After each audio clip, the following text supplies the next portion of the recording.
Morning మ్యాగజైన్కి స్వాగతం. ప్రముఖ దినపత్రికలో వస్తున్న వార్తలు వెనక జరుగుతున్న పరిణామాలు చూద్దాం. ఈనాడు చూస్తే 11 నిమిషాల ముచ్చటే అన్నటువంటి వార్తని హైలైట్ చేశారు. 7 నెలల తర్వాత సభకు హాజరైన వైకాపా అధినేత సభలో ఉన్నది కొద్ది నిమిషాలే, ప్రధాన ప్రతిపక్షం గుర్తించాలంటూ ఆందోళనకే పరిమితం, సైగలతో ఆదేశాలు ఇచ్చి ఎమ్మెల్యేలను పోడియం వద్దకు పంపించారు. 6 నిమిషాల్లోనే వాళ్ళని వెనక్కి పిలిచి సభ నుంచి నిష్క్రమణ, అసెంబ్లీలో గవర్నర్ ప్రసంగానికి ఆటంకం, బడ్జెట్ సమావేశాలు తొలి రోజు వైకాపా తీరిది అంటూ వైకాపాకు ప్రస్తుతం 11 మంది ఎమ్మెల్యేలు ఉన్న జగన్ ఆ పార్టీ సభ్యులు సోమవారం సభలో 11 నిమిషాలు గడిపారు. అసెంబ్లీలో వైకాపా సభ్యులు 10, 11, 12వ నెంబర్ బ్లాక్లో కూర్చున్నారు. ఎక్కువ మంది సభ్యులు 11వ నెంబర్ బ్లాక్లోనే కూర్చోవడం గమనార్హం అంటూ ఒక ర్యాగింగ్ స్టోరీ వార్తలుగా చచ్చిపోయింది. పత్రిక ఎప్పుడో చచ్చిపోయింది. పత్రికకు ఉన్నటువంటి జర్నలిజం స్పిరిటు చచ్చిపోయింది. వార్తలు రాసేటప్పుడు కూడా ఒక రాజకీయ పార్టీ కార్యకర్తలు సోషల్ మీడియాలో ఏ కామెంట్లు అయితే చేస్తారో దాన్నే వార్తగా రాసే స్థాయికి దిగజారిపోయింది. ఇది జర్నలిజానికి మచ్చ అనే కంటే కూడా చీడ అనుకోవడం కరెక్ట్ అయినటువంటి పాయింట్. ఇకపోతే గత ప్రభుత్వపు దుర్మార్గపు పాలనలో పతనమంచుకు రాష్ట్రం సహజ వనరుల దోపిడీ, అలవిమాలిన అప్పులు, అధిక వడ్డీ రేట్లు, కేంద్ర నిధుల మళ్లింపు, బ్రాండ్ ఆంధ్రాకు పూర్వవైభవం తెచ్చే పనులు ఎన్డీఏ ప్రభుత్వం ఉభయ సభలను ఉద్దేశించి ప్రసంగించిన గవర్నర్ అబ్దుల్ నజీర్ అంటూ సహజ వనరుల దోపిడీ, ఇసుక తవ్వకాలు, ఎక్సైజులు, లోబోయిస్ట్ విధానాలతో గత 5 ఏళ్లలో రాష్ట్ర ఆదాయానికి గండిపడిందని, అప్పటి ప్రభుత్వ దుర్మార్గ పాలన ఆంధ్రప్రదేశ్ ఆర్థిక పతనం అంచుకు చేర్చిందని గవర్నర్ అబ్దుల్ నజీర్ పేర్కొన్నారు. ప్రభుత్వ పన్నులు దారి మళ్లించడంతో 25 ఏళ్ల భవిష్యత్ ఆదాయాన్ని కోల్పోయామని వివరించారు. ఎన్డీఏ అధికారంలోకి వచ్చిన మొదటి రోజు నుంచే బ్రాండ్ ఆంధ్రాకు పూర్వవైభవాన్ని పునరుద్ధరించే పని ప్రారంభించామని తెలిపారు. బడ్జెట్ సమావేశాలు ప్రారంభం సందర్భంగా సోమవారం ఉభయ సభలను ఉద్దేశించి గవర్నర్ ప్రసంగించారు. నిర్మాణం కీలక దశలో ఉన్న సమయంలో పోలవరం ప్రాజెక్టు అథారిటీ సలహాలను బేఖాతరు చేస్తూ గత ప్రభుత్వం ఏజెన్సీని రద్దు చేసి డయాఫ్రమ్ వాళ్ళు కూలిపోవడానికి కారణమైందన్నటువంటి పాయింట్ని ఇక్కడ హైలైట్ చేశారు. ఇక్కడ విచిత్రం ఏంటంటే ప్రజాస్వామ్యంలో ఇదే గవర్నర్ ఇంతకుముందు అదే జగన్ అధికారంలో ఉన్నప్పుడు మా ప్రభుత్వం అద్భుతం చేసింది, అంతకుముందు ఉన్నటువంటి వాళ్ళు అనర్థం చేశారు అన్నటువంటి కోణంలో చెప్పుకొచ్చారు. అప్పుడు ఆ ప్రభుత్వం రాసి ఇచ్చింది చదవాలి, ఇప్పుడు ఈ ప్రభుత్వం రాసి ఇచ్చింది చదవాలి. పాపం అది తప్పని పరిస్థితి ఒక సుప్రీంకోర్టు జడ్జిగా చేసినటువంటి ఆయనకి. కాకపోతే వైకాపాకు ప్రతిపక్ష హోదా రాదు అంటూ జనసేన కంటే 1 సీట్ ఎక్కువ వచ్చిన వాళ్ళకి దక్కేది. ఓటింగ్ శాతం ప్రకారం హోదా కావాలంటే జర్మనీ వెళ్ళమని ప్రజా తీర్పును గౌరవించి వైకాపా ఎమ్మెల్యేలు సభకు రావాలి.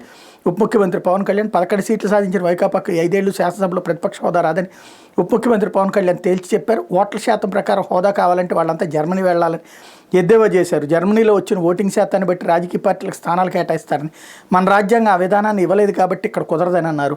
గవర్నర్ ప్రసంగానికి వైకాపా నాయకులు అడ్డుతగలడం, ప్రసంగ ప్రతుని చింపి నినాదాలు చేయడానికి తీవ్రంగా ఖండించారు. ప్రజలు 11 సీట్లు ఇచ్చారని వైకాపా వారు గుర్తుంచుకోవాలని వారి తీర్పును గౌరవించి సభకు వచ్చి ప్రజా సమస్యలు ప్రస్తావించాలని సూచించారు. అసెంబ్లీ మీడియా పాయింట్లో జనసేన మంత్రులు, ఎమ్మెల్యేలు, ఎమ్మెల్సీలతో కలిసి సోమవారం పవన్ కళ్యాణ్ విలేకరులతో మాట్లాడారు. ప్రతిపక్ష హోదా అడిగితే వచ్చేది కాదు, ప్రజలు ఇవ్వాలి. ఎన్నికల్లో అత్యధిక మెజార్టీ వచ్చిన పార్టీ ప్రభుత్వాన్ని ఏర్పాటు చేసిన తర్వాత మెజార్టీ వచ్చిన పార్టీకి ప్రతిపక్ష హోదా ఇస్తారు. గతంలో మేము ప్రభుత్వం ఏర్పాటు చేశాం కదా, ఇప్పుడు హోదా ఇవ్వండి అంటే కుదరదు. ఇది చంద్రబాబు, పవన్ కళ్యాణ్ నిర్ణయించేది కాదు. రాజ్యాంగం నియమ నిబంధనలు ఉన్నాయి. అసెంబ్లీలో 2 అతిపెద్ద పార్టీ జనసేన మాకంటే 1 సీట్ ఎక్కువ వచ్చిన వైకాపా ప్రతిపక్ష హోదా దక్కేదని పవన్ పేర్కొన్నారన్నటువంటి వార్తని హైలైట్ చేస్తారు. ఇందులో చిన్న పొరపాటు ఉంది. ఆయన కూటమిలో భాగస్వామి, ఈయనకంటే ఎక్కువ వస్తే కాదు, 18 సీట్లు వస్తే చాలు. 1 సీటు జనసేన కంటే ఎక్కువ రావడం కాదు, 18 సీట్లు వస్తే ఇవ్వాలి. కూటమిలో ఉన్నారు కాబట్టి ఈయనకి అది వర్తించదు. అది కామన్గా కొంచెం పక్కన ఎవరు ఎక్స్ప్లెయిన్ చేసేటప్పుడు దాన్ని పొరపాటును అర్థం చేసుకున్నట్టున్నారు. లేకపోతే ఊబకాయంపై పోరుకి కదులుదాం, 10 మంది ప్రముఖులు నామినేట్ చేసిన ప్రధాని మోడీ. ఊబకాయంపై పోరాటానికి చేయూతను అందించేందుకు ప్రధానమంత్రి నరేంద్ర మోడీ 10 మంది ప్రముఖులు నామినేట్ చేశారు. వీళ్ళలో జమ్మూ కాశ్మీర్ ముఖ్యమంత్రి ఒమర్ అబ్దుల్లా, వ్యాపారవేత్త ఆనంద్ మహేంద్ర, సినీ నటుడు మోహన్ లాల్, భోజ్పురి గాయకుడు నటుడు నీరాహువా, షూటింగ్ ఛాంపియన్ మను బాకర్, వెయిట్ లిఫ్టర్ మీరాభాయి చాను, ఇన్ఫోసిస్ సహవ్యవస్థాపకుడు నందన్ నీలేకని, నటుడు ఆర్ మాధవన్, గాయని శ్రేయా ఘోషాల్, సామాజిక సేవకురాయలైన ఎంపీ సుధామూర్తి ఉన్నారు. ఊబకాయంపై పోరాటాన్ని బలోపేతం చేయడానికి ఆహారంలో నూనె మోతాదు తగ్గించే విషయంలో చైతన్యం పెంపొందించడానికి బృందం సహాయపడుతుందని ఎక్స్ వేదికగా మోడీ పేర్కొన్నారన్నట్టు వార్తని హైలైట్ చేశారు. కాకపోతే ఎమ్మెల్సీ ఎన్నికల షెడ్యూల్ విడుదల, ఎమ్మెల్యే కోటాలోని 5 స్థానాలకు ఆ స్థానాలను కూటమికే, వైకాపాకు సంఖ్యాబలం కరువు. రాష్ట్రంలో ఎమ్మెల్యే కోటాలో 5 ఎమ్మెల్సీ స్థానాలకు ఎన్నికలు నిర్వహించేందుకు కేంద్ర ఎన్నికల సంఘం సోమవారం షెడ్యూల్ విడుదల చేసింది. మార్చి 3 నోటిఫికేషన్ రానుంది. ఆ రోజు నుంచే నామినేషన్ స్వీకరిస్తారు. మార్చి 10 తుది గడువు. పోటీ ఉంటే మార్చి 20న ఎన్నికలు జరగనుంది. ఎమ్మెల్సీ ఎన్నికలు పోటీ చేసేందుకు అవసరమైన సంఖ్యాబలం వైసీపీకి లేదన్నటువంటి వార్తని హైలైట్ చేశారు. మంచి వార్త, ఇది కరెక్ట్ వార్త. కాకపోతే ఇదివరకు తెలుగుదేశానికి 23 మంది ఉన్నప్పుడు కూడా ఇదే అవకాశం లేదు. అప్పుడు టీడీపీకి సంఖ్యాబలం లేక అవకాశం లేదు అని రాశారంటే రాయలేదు, ఎలా కావాలంటే అలా రాసుకునేటటువంటి కాన్సెప్ట్. కాకపోతే సచివాలయాల్లో మిగులు ఉద్యోగులు 15,498. యాస్పిరేషనల్ ఫంక్షనరీలుగా అవకాశం ఇంకా మిగిలితే ఇతర ప్రభుత్వ శాఖలో హేతుబద్ధీకరణపై ప్రతిపాదన సిద్ధం చేసిన అధికారులు. గ్రామ వార్డు సచివాలయాల్లో పనిచేస్తున్న ఉద్యోగులు 15,498 మంది మిగులుగా ఉన్నట్టు అధికారులు లెక్క తేల్చారు. గ్రామ సచివాలయాల్లో 12,126, వార్డు సచివాలయాల్లో 3,352 మందిగా గుర్తించారు. వాళ్ళ ఆసక్తి మేరకు సచివాలయంలోనే యాస్పిరేషనల్ ఫంక్షనరీలుగా తీసుకుంటారు. అప్పటికే మిగిలిన వారిని డిప్యుటేషన్పై ఇతర ప్రభుత్వ శాఖలకు పంపాలని యోచిస్తున్నారు. హేతుబద్ధీకరణ ప్రక్రియకి సాధ్యమైన త్వరగా పూర్తి చేయాలని అధికారులు భావిస్తున్నారు అన్నటువంటి వార్తను హైలైట్ చేశారు. ఒక పెద్ద అద్భుతమైనటువంటి వ్యవస్థ, రాష్ట్ర భవిష్యత్తుని మార్చినటువంటి వ్యవస్థని సర్వనాశనం చేస్తున్నాం, దాన్ని గొప్పగా చూపెట్టే ప్రయత్నం చేస్తున్నాం. పోతే మాజీ మంత్రి దాడిశెట్టి రాజాకు ఎదురు దెబ్బ. తుని పట్టణంలో 30 నుంచి 12కు పడిపోయిన వైకాపా బలం. కాకినాడ జిల్లా వైకాపా అధ్యక్షుడు తుని మాజీ ఎమ్మెల్యే దాడిశెట్టి రాజాకు రాజకీయంగా గట్టి ఎదురు దెబ్బ తగిలింది. 2021లో జరిగిన తుని పురపాలక సంఘం ఎన్నికల్లో 30 వార్డులు గెలుచుకున్న వైకాపా బలం ప్రస్తుతం 12కు పడిపోయింది. మున్సిపల్ వైస్ చైర్మన్ ఎన్నిక నేపథ్యంలో ఒక్కసారిగా రాజకీయ సమీకరణాలు మారిపోయి అప్పట్లో పురపాలక చైర్పర్సన్గా ఏలూరు సుధారాణి ఎన్నిక కాగా 2 కౌన్సిలర్లను వైస్ చైర్మన్గా ఎన్నుకున్నారు. వాళ్ళలో ఒక వైస్ చైర్మన్ గత ఏడాది రాజీనామా చేశారు. ఆ స్థానానికి ఎన్నిక నిర్వహించారు. రాష్ట్ర ఎన్నికల సంఘం ఇటీవల 4 సార్లు ప్రయత్నించినా సాధ్యం కాలేదు. 2 సార్లు శాంతి భద్రతల సమస్య, మరో 2 సార్లు కోరం లేక ఎన్నిక వాయిదా పడింది. త్వరలో తుది నోటిఫికేషన్ ఇచ్చి ఎన్నికలు పూర్తి చేసేందుకు సిద్ధం కాగా అంతలోనే పార్టీల బలాబలాలు మారిపోయాయి అన్నటువంటి వార్తని హైలైట్ చేశారు. సిగ్గు, శరము, నీతి, నియమము లేని జర్నలిజానికి ఇది సజీవ సాక్ష్యం. ఇదివరకటి రోజుల్లో వైఎస్ఆర్ కాంగ్రెస్ పార్టీ అధికారంలో ఉన్నప్పుడు కొన్ని తేడాలు జరిగినాయి అన్నప్పుడు ప్రజాస్వామ్యం చచ్చిపోయింది, దుర్మార్గం జరిగిపోయింది అని రాశారు. ఇది నామినేషన్ అంటే దాన్ని ఏకగ్రీవాలు అయితేనే. ఇప్పుడు బలవంతంగా లాక్కుని వేధించి హింసించి శాంతి భద్రతలను వంకపెట్టి పోలీసు యంత్రాంగాన్ని అడ్డుపెట్టి రాజకీయంగా దుర్మార్గం చేస్తే దాడిశెట్టి రాజాకి ఎదురు దెబ్బ పాయింట్తో హెడ్డింగ్తో సరిపెట్టారు. ఇది జర్నలిజం, నీతి నియమాలు చెప్పేటటువంటి పత్రిక, నీతి నియమాల గురించి లేకపోతే సంస్కారం గురించి మాట్లాడేటటువంటి పత్రిక రాసిన వార్త. ఎక్కడుంది ఇక జర్నలిజం అనేది? అంటే ఒకనాడు జర్నలిజం విలువలకి నిలువుటద్దమైనటువంటి పత్రిక ఇప్పుడు దిగజారిపోయిందనడానికి సజీవ సాక్ష్యం. కాకపోతే అమ్మ మనసుని కష్టపెట్టద్దు అంటూ నేను ఇద్దరు కుమారులను పోగొట్టుకున్న నాలా మరే మాతృమూర్తి బాధపడకూడదు, విద్యార్థులకు న్యాయవేసి హితబోధ. బిడ్డను పోగొట్టుకునే అంటే తల్లి మనసు ఎంత తల్లడిల్లిపోతున్నా బాగా తెలిసిన ఆ పెద్ద కుమారుడు తేజ్ 9 1989లో, చిన్న కుమారుడు సిద్ధార్థం 2010లో పోగొట్టుకున్న ఒక మంచి ఇంజనీరింగ్ కళాశాల కట్టించి ఇంజనీర్లను తయారు చేయాలి. నా కుమారుడు చెప్తుండేవాడు, దేవుడు 2 పిల్లలను దూరం చేసి కడుపు కోత మిగిల్చిన ఇప్పుడు ఇంతమంది పిల్లలు నాకు ఇచ్చాడు. నా మాదిరి మరే తల్లి దుఃఖపడకూడదు. మీలో ఎవరైనా ఏ కారణం చేత నేను గాయపడితే నా మనసుకు కష్టం కలుగుతుంది. నేను ఉపకల్పతిగా రాలేదు, మీ అందరికీ అమ్మలా వచ్చా. మీరంతా బాగా చదువుకుని తల్లిదండ్రులకు అండగా నిలవాలి. వాళ్ళు ఎన్నో కష్టాలు అనుభవిస్తేనే మీరు ఈ స్థాయికి వచ్చారని గుర్తుంచుకోవాలి. మీరు ఏ పని చేసినా ముందుగా మీ కుటుంబానికి జ్ఞప్తి తెచ్చుకోవాలి. చెడు అలవాట్ల జోలికి పోవద్దు, రోడ్లపై జాగ్రత్తగా ప్రయాణించండి. నేను వీసీలా కాదు అమ్మలా చెప్తున్నా.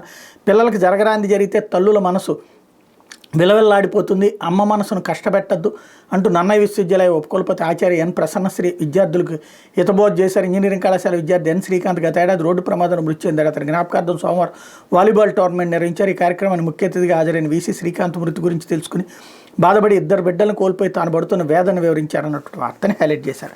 ఇకపోతే కల్తీ నెయ్యి కేసులో 2వ నిందితుడి బెయిల్ పిటిషన్ కొట్టివేత. కల్తీ నెయ్యి కేసులో 2వ నిందితుడు ఏఆర్ డైరీ ఎండీ రాజశేఖరన్ దాఖలు చేసిన బెయిల్ పిటిషన్ కొట్టేస్తూ తిరుపతి 2వ అదనపు మున్సిపల్ కోర్టు న్యాయమూర్తి పల్లపోలు కోటేశ్వరరావు సోమవారం ఉత్తర్వులు వెలువరించినట్టు కోర్టు ఏపీపీ జయశేఖర్ తెలిపారు. తిరుమల తిరుపతి దేవస్థానం టెండర్ దక్కించుకున్న ఏఆర్ డైరీ నుంచి తగిన ఉత్పత్తి లేనందున బోలేబాబా వైష్ణవి డైరీలతో కుమ్మక్కై కల్తీ నెయ్యి తిరుమల తిరుపతి దేవస్థానం సరఫరా చేసిన ఆరోపణలు ఉండడంతో బెయిల్ పిటిషన్ తిరస్కరిస్తూ ఉత్తర్వులు జారీ చేసినట్టు ఏపీపీ పేర్కొన్నారన్నటువంటి వార్తని హైలైట్ చేశారు. ఇప్పుడు చంద్రబాబును కలిసిన దగ్గుబాటి వెంకటేశ్వరరావు సీఎం చంద్రబాబును ఉండవల్లిలోని ఆయన నివాసంలో మాజీ మంత్రి దగ్గుబాటి వెంకటేశ్వరరావు సోమవారం కలిశారు. తాను రచించిన ఆది నుంచి నేటి వరకు పుస్తకావిష్కరణ కార్యక్రమానికి చంద్రబాబును ఆహ్వానించారు. ఈ కార్యక్రమానికి ఇప్పటికే మాజీ ఉపరాష్ట్రపతి వెంకయ్యనాయుడు, కేంద్ర ఆర్థిక మంత్రి నిర్మలా సీతారామన్ ఆహ్వానించారన్నటువంటి వార్తని హైలైట్ చేశారు. వాస్తవంగా దాదాపు 30 ఏళ్ళు అయిపోయింది అనుకుంటే వీళ్ళిద్దరు తోడల్లుళ్ళిద్దరు కలిసి. ఇప్పుడు మొట్టమొదటిసారి 30 ఏళ్ల తర్వాత వెనక్కి తగ్గి దగ్గుబాటి చంద్రబాబు ఇంటికి వెళ్ళి కలవడం అన్నటువంటిది కీలక ప్రాధాన్యత సంతరించింది. లేకపోతే ఆ వీడియోలు ఎందుకు బయట పెట్టారు అంటూ నా పరువు అంతా పోయింది, ఆత్మహత్య చేశారని పోలీసులకు వైకాపా నేత శంకర్ నాయక్ బెదిరింపు. నేను స్పా సెంటర్లో దొరికిన వీడియోలు ఎందుకు విడుదల చేశారు, నేను మంచం కింద దాక్కున్న దృశ్యాలు సామాజిక మాధ్యమాల్లో చక్కెరలు కొడుతున్నాయి, మా కుటుంబం రోడ్డును పడింది, నా భార్య ఆత్మహత్య చేసుకుంటాను, ఉన్నత స్థాయి నుంచి కేర్ ఆఫ్ ప్లాట్ఫారానికి పడిపోయి ఇదంతా మీరు ఉద్దేశపూర్వకంగానే చేశారు, మీ సంగతి తెలుస్తుంటూ విజయవాడలోని స్పా సెంటర్లో మహిళతో దొరికి మంచం కింద దాక్కున్న వైకాపా నేత ఎస్టీ కమిషన్ మాజీ సభ్యుడు వడిచ్చా సోమశంకర్ నాయక్ పోలీసులను బెదిరించారు. విజయవాడ వెటర్నరీ కాలంలో స్టూడియో 9 స్పా సెంటర్లో విచారణ జరుగుతుందని సమాచారంతో మాచవరం పోలీసులు ఇటీవల దాడులు చేశారు. ఆ సమయంలో శంకర్ నాయక్ అక్కడ దొరికారు. వీటిల నుంచి పోలీసులు ఫోన్లు స్వాధీనం చేసుకుని స్టేషన్ బెయిల్ ఇచ్చి పంపేశారు. ఆ సమయంలో నాయక్ సరైన సమాచారం ఇవ్వలేదు. పోలీసులను బతిమాలాడినట్టు తెలిసింది. తనకు రాజకీయ భవిష్యత్తు ఉందని వదిలేయమని ప్రాధేయపడినట్టు సమాచారం. ఈ సమయంలో వీడియోలు సామాజిక మాధ్యమాల్లోకి రావడంతో శంకర్ నాయక్ బండారం బయటపడింది. ఈ క్రమంలో తన మొబైల్ కోసం పోలీసులకు ఫోన్లు చేసి బెదిరింపు ద్వారంతో మాట్లాడారు. సోమవారం స్టేషన్కి వచ్చి దాన్ని తీసుకెళ్లారన్నట్టు వార్తని హైలైట్ చేశారు. ఇకపోతే సాక్షి వచ్చేటప్పుడు ప్రజా సమస్యలపై రాజీ లేని పోరాటం అంటూ పార్టీ ఎమ్మెల్యేలు ఎమ్మెల్సీలతో సమావేశంలో వైఎస్ జగన్ పునరుద్ఘాటన. క్షేత్రస్థాయిలో ఈ ప్రభుత్వంపై తీవ్ర వ్యతిరేకత. టీడీపీ ఇస్తామన్న పథకాలని మోసాలుగా మిగిలాయి. మనం యుద్ధరంగంలో ఉన్నాం. విజయం దిశగా అడుగులు వేయాలి. ప్రజలకు తోడుగా వారితో ఉంటే గెలుపు సాధించినట్టే. వారి తరపున గొంతు విప్పే విషయంలో ఎక్కడా తగ్గాల్సిన అవసరం లేదు. పార్టీ కోసం ప్రజల కోసం పనిచేస్తే ఉజ్వల భవిష్యత్తు నాది భరోసా. శాసనసభలో మనం ఒక్కరమే ప్రతిపక్షం, అందుకే విపక్ష హోదా అడుగుతున్నాం. సభలో సమయం ఇవ్వాల్సి వస్తుందనే హోదా ఇవ్వడం లేదు. ప్రజాస్వామ్యాన్ని అపహాస్యం చేస్తున్నారని శాసనసభలో ఉన్న ఏకైక ప్రతిపక్ష పార్టీ వైఎస్ఆర్సీపీని మరో విపక్ష పార్టీ అంటూ లేదు. మిగతావన్నీ అధికారంలో కొనసాగుతున్న పార్టీలో మరి ప్రతిపక్ష హోదా ఎవరికి ఇస్తారు? సహజంగా వైఎస్ఆర్సీపీకి ఇవ్వాలి కదా. హోదా ఇవ్వకపోతే ఎందుకు నడుపుతున్నారు? అవతల వాళ్ళు చెప్పేది మనం వినకూడదు అనుకుంటే అసెంబ్లీ ఎందుకు? ప్రతిపక్షం చెప్పేది ఆలకించాలి. తద్వారా లోపాలను సరిదిద్ది ప్రజా సమస్యలు పరిష్కరించేది అవకాశం ఉంటుంది. ఎంతసేపు పరనింద ఆత్మస్థుతేనా? అట్లాంటప్పుడు ఇక ప్రజాస్వామ్యానికి అర్థం లేదు అంటూ జగన్ స్టేట్మెంట్ హైలైట్ చేశారు. ఇక్కడ అంతా బాగానే ఉంది కానీ మరి జగన్ అధికారంలో ఉన్నప్పుడు ఈ హితబోధలు ఏమైనాయి? సరే, వాళ్ళకైతే ప్రతిపక్ష హోదా ఇచ్చారు, వాళ్ళకు ఉంది కాబట్టి. అదే సందర్భంలో అప్పుడు ఏమన్నా ప్రజాస్వామ్యబద్ధమైనటువంటి చర్చలు జరిగినాయా? తిట్టుకోవడాలు ఇదే కదా నడిచింది. లేకపోతే 10 సూత్రాలతో స్వర్ణాంధ్ర సాధన అంటూ బడ్జెట్ సమావేశాలు తొలి రోజు ఉభయ సభలను ఉద్దేశించి గవర్నర్ జస్టిస్ నజీర్ ప్రసంగం. 8 నెలల్లోనే 6.5 లక్షల కోట్ల పెట్టుబడులు ఇచ్చాం. 4 లక్షల మందికి ఉపాధి అవకాశాలు కల్పించాం. 2.68 లక్షలకు తలసరి ఆదాయం పెరిగింది. 8 నెలల్లోనే 1.14 లక్షల ఇళ్ల నిర్మాణం పూర్తి చేసాం. పేదరిక నిర్మూలనకి P4 విధానం అమలు. కరువు రహిత రాష్ట్ర లక్ష్య సాధనకి గోదావరి బనకచర్ల ప్రాజెక్టు. 10 పోర్టులను ప్రపంచ స్థాయి ఓడరేవులుగా తీర్చిదిద్దబోతున్నాం. మేడ్ ఇన్ ఏపీ పేరిట ప్రతి వస్తువుకు భౌగోళిక గుర్తింపు కోసం కృషి. 2027 కల్లా పోలవరం, 2029 నాటికి విశాఖ విజయవాడ మెట్రో ప్రాజెక్టులు పూర్తి చేస్తామంటూ స్టేట్మెంట్ హైలైట్ చేశారు. అయితే హోదా ఇవ్వాల్సిందే అంటూ అసెంబ్లీ బయట మీడియాతో వైఎస్ఆర్సీపీ నేతలు బొత్స, పెద్దిరెడ్డి సభలో ప్రతిపక్షం ఉండకూడదనే కూటమి సర్కార్ కుట్ర. ప్రభుత్వ వైఫల్యాన్ని నిలదీస్తామని భయపడుతున్నారు. ప్రజా సమస్యలపై పాలకపక్షం చొక్కా పట్టుకుని నిలదీస్తాం. మిర్చికి మద్దతు ధర ఇచ్చి ప్రభుత్వమే కొనుగోలు చేయాలి అన్నటువంటి స్టేట్మెంట్ హైలైట్ చేశారు. అయితే మీడియా పైన రెడ్ బుక్ రాజ్యాంగం అంటూ అధికారంలోకి రాకముందే రాసుకున్న రెడ్ బుక్ రాజ్యాంగం 9 నెలలుగా అమల్లోకి చేస్తూ కూటమి ప్రభుత్వం అరాచక పాలన సాగిస్తుంది. ప్రభుత్వ లోపాలను ఎత్తి చూపుతూ తప్పులు ప్రశ్నించే గొంతులు నిరంకుశంగా నొక్కేస్తుంది. ఇప్పటికే సోషల్ మీడియా యాక్టివిస్టులపై తప్పుడు కేసులు బనాయించి అరెస్టులు చేయించి జైళ్లకు పంపించి దుర్మార్గంగా వ్యవహరించిన కూటమి ప్రభుత్వం తన పైశాచికత్వాన్ని అసెంబ్లీ సాక్షిగా మరోసారి బయటపెట్టింది అన్నటువంటి వార్తని హైలైట్ చేశారు. ఇకపోతే దిగజారిన ప్రజాస్వామ్యం అంటూ బరి తెగించిన టీడీపీ నేతలు తీవ్ర ఒత్తిడితో తుని మున్సిపల్ చైర్పర్సన్ రాజీనామా. సహచర కౌన్సిలర్లపై జరుగుతున్న దమనకాండం చూడలేక నిర్ణయం. టీడీపీ దాష్టికాలకు అడ్డు వదుపు లేకుండా పోయింది. మున్సిపల్ చైర్పర్సన్ ఏలూరు సుధారాణి అన్నటువంటి వార్తని హైలైట్ చేశారు. అయితే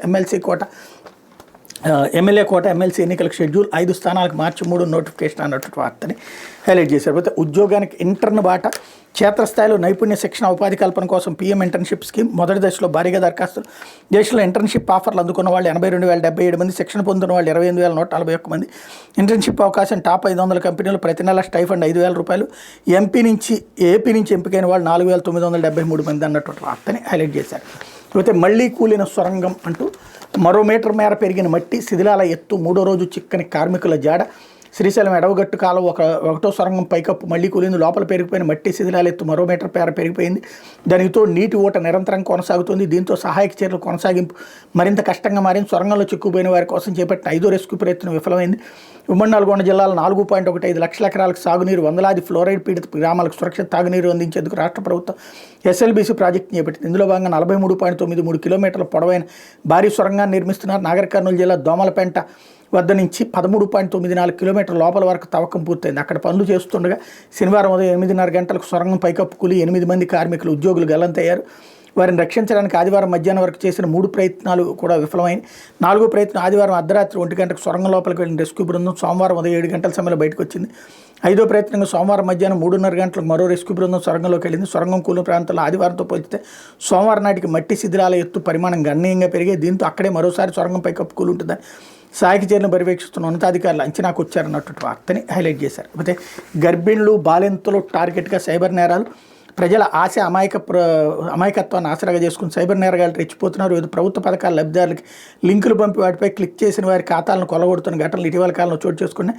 ఇదే తరహాలో జనని సురక్ష యోజన పథకం కింద అర్హులైన బాలింతలు పాలిచ్చే తల్లులకు జనని సురేఖ యోజన పేరిట ఫేక్ లింక్ పంపి బ్యాంక్ ఖాతాలో డబ్బు కొల్లగొట్టిన ఘటన బాపట్ల జిల్లాలో వెలుగు చూసింది అన్నటువంటి వార్తని హైలైట్ చేశారు. అయితే గ్రాడ్యుయేట్లను నమ్మలేం, టీచర్లను చూడండి, ఎమ్మెల్సీ ఎన్నికలపై టీడీపీ కూటమి స్కెచ్, టీచర్ ఓటర్లకు బెదిరింపులు ప్రలోభాలు, మరో 3 రోజుల్లో పట్టభద్రుల ఎమ్మెల్సీ ఎన్నికలు జరగనుండటంతో టీడీపీ కూటమిలో డేంజర్ బెల్స్ మోగుతున్నాయి. 2 రోజుల క్రితం జరిగిన గ్రూప్ 2 మెయిన్స్ పరీక్ష సందర్భంగా చెలరేగిన నిరుద్యోగుల ఆగ్రహజ్వాలు రాష్ట్ర వ్యాప్తంగా ఏడుపడుతుండడం ఎందుకు కారణం? ఈ ప్రమాదం నుంచి గట్టెంగేందుకు ఎన్డీఏ కూటమి నేతలు టీచర్లకు వలవేస్తున్నారు, ఉద్యోగులకు ప్రభుత్వ పక్షాన ఉండాలని ఒత్తిడి చేస్తున్నారు. ఎలాగైనా టీచర్ల ఓట్లతో గెలవాలని ప్రభుత్వం పట్టుదలతో ఉన్నట్టు తెలుస్తుంది. దీంతో కృష్ణా, గుంటూరు జిల్లాలో, ఉభయ గోదావరి జిల్లాలో కూటమి తరపున పట్టభద్రుల ఎమ్మెల్సీ అభ్యర్థులకు గెలుపు కోసం టీచర్లనే టార్గెట్ చేశారు. ఒక్కో కుటుంబంలో కనీసం 3 గ్రాడ్యుయేట్ ఓటర్లు ఉంటారన్న అంచనాతో ముందుకెళ్తున్నారు. 2023 మార్చిలో జరిగిన ఉత్తరాంధ్ర గ్రాడ్యుయేట్ ఎమ్మెల్సీ ఎన్నికల సమయంలో నాటి ప్రభుత్వం యువతకు ఉద్యోగాలు కల్పించలేదని, గ్రూప్ 2 రాష్ట్రాల్లో తీవ్ర అన్యాయం చేసిన టీడీపీ నేతలు ప్రచారం చేశారు. దీనివల్ల అభ్యర్థులు నష్టపోతారని, తమ ప్రభుత్వం ఏర్పడగానే ఈ తప్పును సరిచేసి న్యాయం చేస్తామన్నారు. ఇదే అంశంపై టీడీపీ తరపున ఉత్తరాంధ్ర గ్రాడ్యుయేట్ ఎమ్మెల్సీ అభ్యర్థిగా పోటీ చేసిన వేపాడ చిరంజీవి తనకు ఓటు వేసి గెలిపిస్తే ఈ సమస్య పోరాడతానంటూ యువతను ఆకట్టుకున్నారు. దీంతో ఉద్యోగార్థులంతా చిరంజీవికి గెలిపించారు. అయితే గెలిచాక అదే వ్యక్తి గ్రూప్ 2 రాష్ట్రాలు తప్పులు లేవని చెప్పడంతో గ్రాడ్యుయేట్లు అగ్గి మీద గుగ్గిలమయ్యారు. గత 3 వారాలుగా ఆందోళన బాటపట్టారు. ఈ నెల 27 జరిగే ఎమ్మెల్సీ ఎన్నికల్లో కూటమి అభ్యర్థులకు ఓటు వేయరాదని నిరుద్యోగులు గట్టిగా నిర్ణయించుకున్నారు. బాయ్కాట్ కూటమి అభ్యర్థి సోషల్ మీడియాలో విస్తృతంగా క్యాంపెయిన్ చేస్తున్నారన్నటువంటి వార్తని హైలైట్ చేశారు.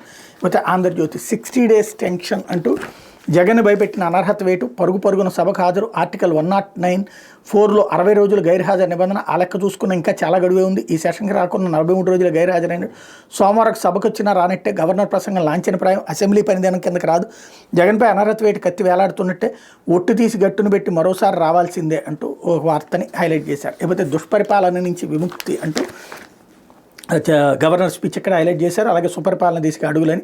మరి క్యాన్సర్ కోరలు అంటూ దేశంలో ప్రతి 5 బాధితుల్లో 3 మృతి, మరణాల రేటు 64.8%, అమెరికా చైనాలో 25 నుంచి 50%, స్త్రీల్లో రొమ్ము, పురుషుల్లో నోటి క్యాన్సర్ కేసులు ఎక్కువ, భారత్లో ఏటా 2% మేర క్యాన్సర్ కేసులు పెరిగే ముప్పు, లాన్సెట్ల ICMR అధ్యయన నివేదిక అన్నటువంటి వార్తని హైలైట్ చేశారు. అయితే ఫైబర్ నెట్ పోస్టులు కట్, ఫైబర్ నెట్ వివాదం అనూహ్య మలుపు తిరిగింది. వివాదానికి కేంద్రంగా మారిన ఇద్దరు ఒకే రోజు గంటల వ్యవధిలో తమ పోస్టులకు దూరం అయ్యారు. ఎలాంటి సమస్యలు ఉన్నా అంతర్గతంగా చర్చించుకుని పరిష్కరించుకోలేదు. రోడ్డుకి ఎక్కితే సహించుకోమని సర్కారు ఒకంత కఠినమైన సంకేతాలు పంపింది. ఫైబర్ నెట్ MD IAS అధికారి దినేష్ కుమార్పై తీవ్ర ఆరోపణలు చేసి సంస్థ చైర్మన్ జీవిరెడ్డి సోమవారం సాయంత్రం తన పదవికి రాజీనామా చేసి తెలుగుదేశం పార్టీ సభ్యత్వానికి రాజీనామా చేయకపోతే తాను న్యాయవాద వృత్తికి పరిమితం అవుతానని, ఏ రాజకీయ పార్టీలను చేరనని రాజీనామా లెక్కలు పేర్కొన్నారన్నటువంటి వార్తని హైలైట్ చేశారు. అయితే ఆటవిక రాజ్యం తెచ్చినోళ్ళు మన నమ్మకాలను గౌరవిస్తారు. కుంభమేళాపై లాలు అసభ్యకరమైన వ్యాఖ్యలు, పశువుల దానా మెక్కినోళ్ళు రైతుల గురించి ఆలోచిస్తారా? ప్రధాని నరేంద్ర మోడీ విమర్శ, PM కిసాన్ నిధులు విడుదల, కుంభమేళాను విమర్శించేవారు రాబందులు పందులు, UP CM యోగి వ్యాఖ్య, మహాకుంభమేళాపై RJD నేత లాలు అసభ్యకరమైన వ్యాఖ్యలు చేశారని ప్రధాని మోడీ మండిపడ్డారు. బీహార్లో ఆటవిక రాజ్యాన్ని తెచ్చిన వాళ్ళు కుంభమేళా గురించి అభ్యంతరకరమైన వ్యాఖ్యలు చేస్తున్నారని విమర్శించారన్నటువంటి వార్తని హైలైట్ చేశారు. అయితే మిర్చి క్వింట 11,781, ఏపీలో మార్కెట్ ఇంటర్వెన్షన్ స్కీమ్ తక్షణములు, ధరలోటు చెల్లింపు కేంద్ర అంగీకారం, గరిష్టంగా 2,58,238 టన్నులకి MIS కవరేజీ, నేరుగా రైతుల ఖాతాలకు రియంబర్స్మెంట్, మార్గదర్శకాలు జారీ చేసిన కేంద్ర వ్యవసాయ శాఖ అన్నటువంటి వార్తని హైలైట్ చేశారు. లేకపోతే 5 కూటమి ఖాతాలోకే ఎమ్మెల్యే కోట, మండల సీట్లో 1 జనసేన నుంచి నాగబాబుకి, మిగతా 4 సీట్లకు టీడీపీలోనే భారీగా పోటీ, ఆశావహుల్లో దేవినేని, కొమ్మాలపాటి, బుద్దా వెంకన్న, MD నజీర్ మరికొందరు. బడ్జెట్ తర్వాత దృష్టి పెట్టనున్న చంద్రబాబు సంఖ్యాబలం లేని వైసీపీ పోటీకి దూరం, బరిలోకి దిగే అవకాశాలు లేనట్టే అన్నటువంటి వార్తని హైలైట్ చేశారు. ఇక్కడే డౌట్ ఏంటంటే బీజేపీని అడగద్దని చెప్తున్నారు ప్రత్యేకంగా ఈ వార్త ద్వారా. వాస్తవంగా అయితే కనుక కూటమి అనుకున్నప్పుడు 3కి రావాలి కదా, జనసేనకు 1 ఇస్తున్నారు, మరి బీజేపీకి ఎందుకు ఇవ్వట్లేదు అన్నటువంటి పాయింట్ని వాళ్ళు అడగకుండా ముందుగానే వాళ్ళకే పోటీ ఎక్కువ ఉందంటే మరి వాళ్ళకి కూడా పోటీలు ఎక్కువ ఉంటాయి కదా. ఇప్పుడు మొన్న లెక్కనైతే అసెంబ్లీ సీట్లకు బీజేపీలో గట్టి పోటీ ఉంది, పార్లమెంట్ సీట్లకు గట్టి పోటీ ఉంది, కానీ సర్దుకున్నారు కదా. ఆ సర్దుకోవడం అక్కడ జరిగింది, ఇక్కడ సర్దుకొని ఇవ్వట్లేదు. లేకపోతే వంశీ అక్రమాలపై సిట్ అంటూ IG అశోక్ నేతృత్వంలో ఏర్పాటు, గన్నవరం వైసీపీ మాజీ ఎమ్మెల్యే వల్లభనేని వంశీరాజుకి ప్రభుత్వం విచారణకు ఆదేశించింది. IG ర్యాంక్ అధికారి GVG అశోక్ కుమార్ నేతృత్వంలో ప్రత్యేక దర్యాప్తు బృందాన్ని ఏర్పాటు చేసింది అన్నటువంటి వార్తని హైలైట్ చేశారు. లేకపోతే తొలి ప్రాధాన్య ఓట్లతోనే కూటమి గెలవాలి, కూటమి అభ్యర్థి గెలవాలి. పట్టభద్రుల ఎమ్మెల్సీ ఎన్నికలు పార్టీ నేతకు లోకేష్ దిశానిర్దేశం.